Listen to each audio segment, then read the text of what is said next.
Shalom saudara, di masa menjelang Jumat Agung dan Paskah ini, kita akan bersama-sama merenungkan 7 perkataan yang dikatakan Yesus di atas kayu salib, dan pada minggu ini kita akan membahas perkataan pertama, yaitu dari Lukas 23 ayat 24 yang mengatakan, "Ya Bapa, ampunilah mereka, sebab mereka tidak tahu apa yang mereka perbuat."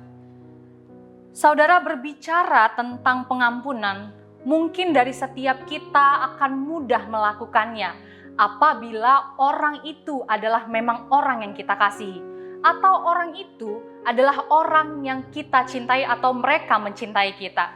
Tapi Bapak Ibu Saudara, bagaimana sebaliknya? Jika seseorang itu adalah orang yang tidak mengasihi kita, apakah kita masih tetap bisa memperlakukan dengan hal yang serupa? Saya pikir inilah yang Yesus tunjukkan kepada orang-orang yang pada masa itu hadir dalam penyaliban Yesus. Kristus menunjukkan bentuk nyata, bentuk terbaik dari sebuah kasih. Ketika semua orang yang berada di sana berbuat semau mereka, para pemimpin mengejek Yesus, prajurit mengolok Yesus, bahkan seorang penjahat sekalipun datang untuk menghujat Yesus. Hampir semua orang di sana melakukan hal yang sama. Tetapi menariknya Bapak Ibu Saudara, Yesus tetap menunjukkan bukti nyata dari kasih itu, yaitu pengampunan. Mungkin orang banyak pada masa kini berpikir juga, kenapa Yesus mendoakan hal demikian kepada orang-orang yang berlaku tidak sepantasnya menerima pengampunan? Seharusnya Yesus berdoa, Tuhan, lakukanlah apa yang sesuai dengan apa yang mereka perbuat. Lakukanlah penghukuman kepada mereka yang berlaku jahat terhadap Allah. Tapi sebaliknya, Yesus tidak melakukan hal itu. Dia tetap menunjukkan belas kasihannya dan pengampunannya. Ternyata inilah Bapak Ibu yang kita saksikan. Tidak sedikit pun Yesus menunjukkan rasa marah, rasa kecewa atas apa yang diperbuat oleh orang-orang banyak pada masa itu. Bukan karena Yesus tidak mampu memberikan pembalasan, tapi memang karena Yesus ingin menunjukkan kasih di dalam sebuah pengampunan. Bapak Ibu, ketika kita memberikan pengampunan, berarti kita menunjukkan ada sesuatu yang kita lepaskan. Melepaskan sesuatu. Lebih dalam lagi kita memberikan ruang, memberi kesempatan bagi mereka untuk apa Bapak Ibu? Untuk mengalami yang namanya perubahan. Perubahan hidup ke arah yang lebih baik lagi. Terlepas dari hukuman, terlepas dari yang namanya tuntutan.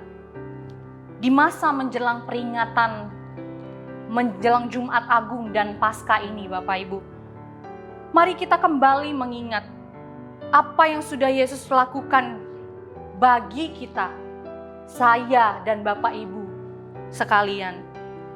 Ketika memang kita diperhadapkan dalam kondisi yang hampir serupa dengan apa yang Yesus hadapi, mungkin kita dicaci orang, dibicarakan orang dari belakang, diejek, mungkin kita diperlakukan tidak semestinya, dikucilkan, dipermalukan. Pertanyaannya, mampukah kita menunjukkan kasih melalui pengampunan itu? Bagaimana caranya? Kembali mari kita lihat apa yang Yesus telah lakukan bagi umatnya. Pertama, dia tidak mengingat kesalahan orang-orang yang telah berbuat kesalahan kepadanya. Dan yang kedua, Yesus berdoa bagi mereka yang menyakitinya. Seperti apa yang telah Yesus lakukan Bapak Ibu? Mari kita datang, mari kita kembali mereorientasikan kehidupan kita sebagai umat yang percaya untuk mampu memberikan pengampunan. Dengan kesadaran kita yang mungkin disakiti ini, sudah lebih dulu menerima pengampunan dari Kristus melalui pengorbanannya di kayu salib. Marilah kita ingat sekali lagi, mengampuni adalah bentuk terbaik dari kasih. Mari kita berdoa. Bapa yang bertahta dalam kerajaan surga, mungkin saat ini kami mengalami kondisi yang sulit untuk mengatakan kami mampu mengampuni orang lain. Karena kami melihat memang orang itu tidak layak untuk diampuni. Tapi sekali lagi kami diingatkan, di masa menjelang Jumat Agung dan Paskah ini, ajari kami untuk memandang kepada Kristus. Cara Kristus mengasihi dan cara Dia menunjukkan kasih itu melalui pengampunan.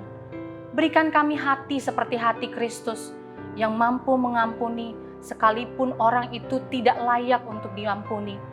Mengampuni orang yang sudah seringkali menyakiti kami, membuat kami jatuh bangun dalam menjalani kehidupan kami. Namun hari ini kami dengan rendah hati memohon pertolongan daripada Roh Kudus Tuhan, agar Tuhan yang memenuhi hati kami, memberikan pencerahan kepada kami untuk sekali lagi mengingat Kristus telah lebih dulu mengampuni kami, dan kami mau menjadi anak-anak Tuhan yang siap mengampuni orang lain. Terima kasih Bapa di surga, terpujilah namamu.